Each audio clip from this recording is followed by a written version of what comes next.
Happy Friday, everyone. The final Friday before the Christmas holiday. And if you were hoping for a white Christmas, I don't think it's going to happen. It's going to be a wet Christmas. So zero chance across the tri-state area for that white Christmas. Have the umbrella on standby. If you are traveling or you have family that are traveling into the area, we should be okay for the most part. We put the model into motion here. You can see a couple of showers tonight and into tomorrow. Sunday, a better chance, especially if they're coming from the west toward our area. Their flights out of their destinations from Kansas City down through the Ozarks and toward middle of Mississippi could be impacted. Those flights leaving for our area. This is the rain that will be impacting us on Christmas Day, unfortunately. And you can see those rain chances really spiking here on Monday before starting to tail off. A couple of spotty showers, really non-measurable precipitation for the most part on Saturday. Now, throughout the rest of the afternoon today, not too bad. A mix of clouds and sunshine. Before the sun sets, temperatures mid-50s dropping into the upper 40s by the time many of us are settling into bed. And for the weekend, it's not bad as well.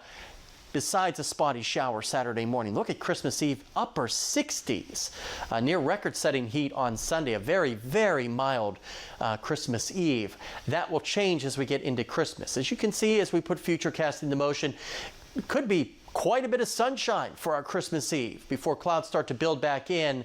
And then by the time we're opening those gifts Monday morning, here comes all that rainfall. But it's a pretty quick mover, so it'll be in and out. But unfortunately, while most of us are awake on Christmas, it will be raining of some varying intensity. So keep that in mind.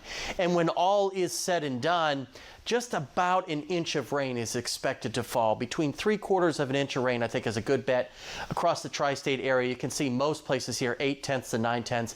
There could be isolated higher amounts in here as well. Wouldn't be surprised a few locations reach an inch or just over that. Lows tonight, not too bad, above average, mid-40s, and will rebound nicely tomorrow. Temperatures once again flirting with 60 degrees. Again, I don't think many people will complain about that in late December. The extended forecast, as I said, a very nice weekend and then a very wet Christmas Day, unfortunately. And we're not out of the woods yet in terms of precipitation. Those rain chances stick around, although they are less widespread for both Tuesday through Thursday, with temperatures cooling down to near normal.